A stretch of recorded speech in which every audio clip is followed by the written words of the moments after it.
আসসালামু আলাইকুম। আমি রাকিব আল হাসান ইফতি পড়াশোনা করছি শহীদ তাজউদ্দিন আহমেদ মেডিকেল কলেজ।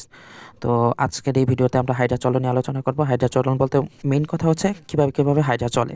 তো কয়েকটা পদ্ধতি হতে পারে, তবে মেইন দুইটা হচ্ছে লুপিং আর একটা হচ্ছে সমারসল্টিং। তো লুপিং আর সমারসল্টিং নিয়ে আমাদের আলোচনা হবে ইনশাল্লাহ। তো লুপিংয়ের ক্ষেত্রে কি ল থাকে না, লুপিংয়ে ল লম্বার ল, মানে হচ্ছে লুপিং দিয়ে কি লম্বা দূরত্ব অতিক্রম করে। আর সমারসল্টিংয়ের কি দন্তস্ব, শুরুতে দন্তস্ব থাকে, আর সাধারণের কি দন্তস্ব, মানে হচ্ছে সাধারণ চলার পদ্ধতি। আচ্ছা ঠিক আছে, এটা ছিল একটা। তো লম্বা দূরত্ব কথা যদি আমরা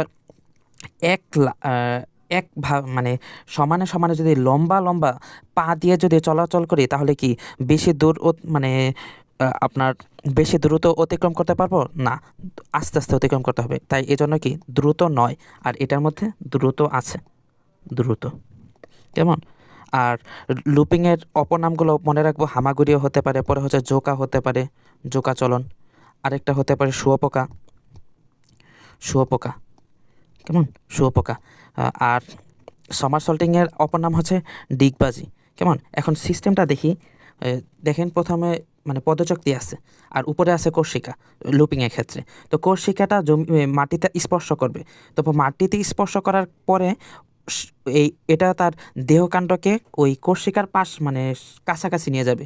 এরপর কর্ষিকাটা আবারও উপরে উঠে যাবে। এভাবে চলবে আর কি।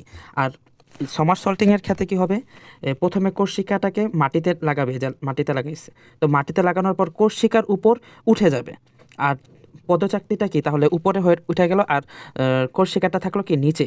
তো আবার উল্টা হবে, এভাবেই এরকম উল্টা হয়ে যাওয়ার পর এটা কি দুইটা লুপ হয়েছে কেমন, দুইটা লুপ হয়েছে। আর এটাতে কয়টা লুপ হয়েছে, একটা লুপ, এক লুপ। আর এখানে হয়েছে দুই লুপ। তো এটাই হচ্ছে মেন কথা। তো এতটুকুই থাকুক ভিডিও। আসসালামু আলাইকুম রহমতুল্লাহ।